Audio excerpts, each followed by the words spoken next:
इन बच्चों के सर से पिता का साया उठ गया है और बदकिस्मती ऐसी कि इन्हें पिता का चेहरा भी आखिरी बार देखने को नहीं मिला। पार्थिव शरीर घर तक नहीं पहुंचा। 80 दिन बीत गए। अब उम्मीद खत्म हो गई तो आखिर में पिता का पुतला बनाकर ही अंतिम संस्कार कर दिया। इस दृश्य को देखकर हर कोई रो पड़ा और पूरा शमशान चित्कार मारने लगा। मृतक संतोष साहू की पत्नी खुद को संभाल नहीं पा रही थी। 7 साल के बेटे ने मुंह आगने दिया। हर कोई सोच में था कि आखिर मजदूरों की अहमियत सरकार के पास कितनी है कि जब 80 दिन बीत गया, इसके बाद पार्थिव शरीर को नहीं पहुंचाया, बल्कि एक मृत्यु प्रमाण पत्र अधिकारी लेकर पहुंचे और उन्हें थमा दिया कि आपके घर वाले नहीं रहे हैं।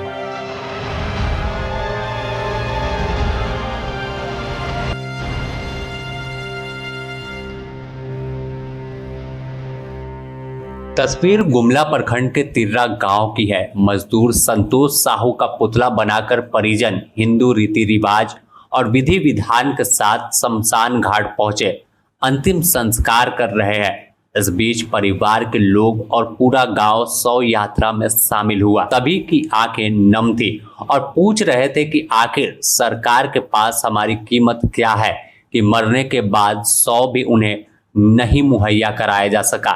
अंतिम संस्कार तो सभी लोगों का एक समान होता है क्योंकि इंसान अब लौट कर नहीं आएगा, लेकिन इन मजदूरों की किस्मत इतनी खराब थी कि मरने के बाद 100 तक नहीं परिजनों तक पहुंचाया जा सका। के टर्मिनल में जिस तरह से जो हादसा हुआ था, हादसे में गुमला के भी 4 मजदूर फंस गए थे।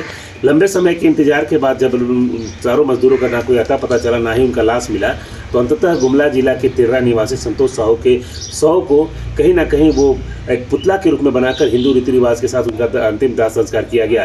दाह संस्कार करने के पीछे मकसद ये था कि उनका स्पष्ट मानना है कि हिंदू जो धर्म है उसके अनुसार ये मान्यता है कि लोगों की जब मौत हो जाती है तो जब तक उनका क्रियाक्रम नहीं किया जाता है तब तक उनकी आत्मा को मुक्ति नहीं मिल पाती है। तेलंगाना राज्य के नागरकुलम में बीते 22 फरवरी को देश के चर्चित टनल हादसे में फंसे तिर्रा गांव के मजदूर संतोष साहू के शव नहीं मिलने पर परिजनों ने उम्मीद छोड़ दिया। साथ ही हादसे के 80 दिन बाद शव का पुतला बनाया। हिंदू रीति रिवाज के साथ तिर्रा शमशान घाट में अंतिम संस्कार कर दिया। मुखाग्नि छोटे बेटे ऋषभ ने दिया।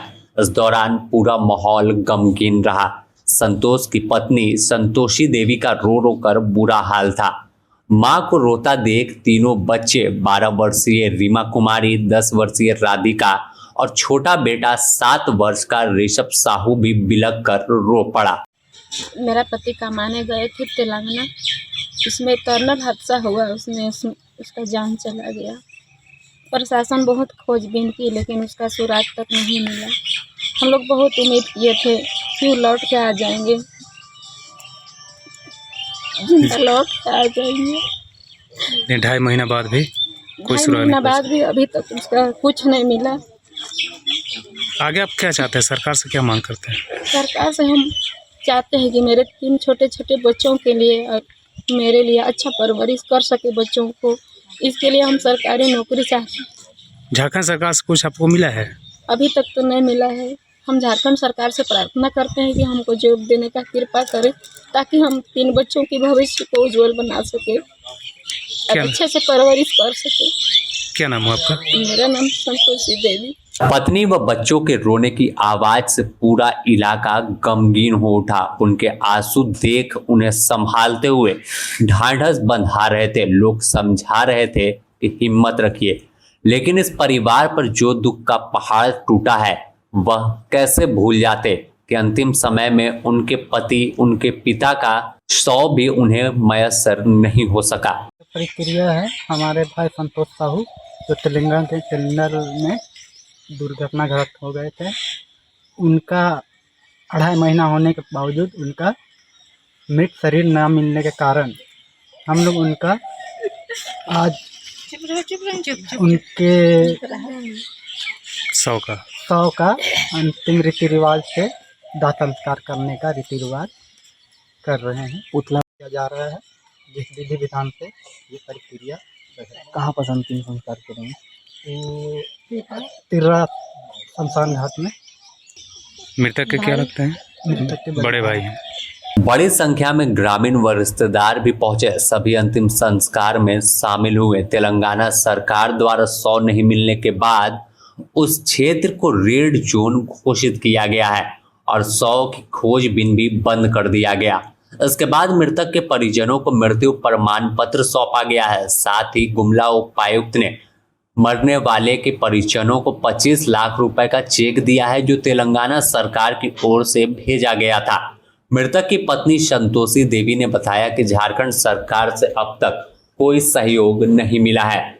ऐसे में सरकार विकास के नाम पर कैसे मजदूरों की जिंदगी से खेलती है, यह तो साफ हो गया। झारखंड से मजदूर पलायन करते हैं, कई इलाके तेलंगाना, बेंगलोर और अन्य जगहों पर जाते हैं कि वहां से 2 रुपए कमाएंगे तो अपने घर की जिंदगी बदलेंगे, बच्चों की पढ़ाई कराएंगे।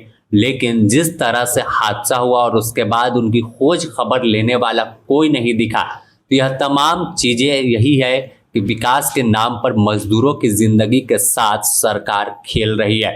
बड़े वादे और दावों के बीच जब पुतले का अंतिम संस्कार हुआ तो हर कोई सवाल पूछ रहा है कि आखिर कसूर क्या था? क्या गरीब होना गुनाह हो गया है कि मरने के बाद 100 तक सरकार उन्हें नहीं दे पाती है? गुमला से सुशील सिंह के साथ bureau report, the news post.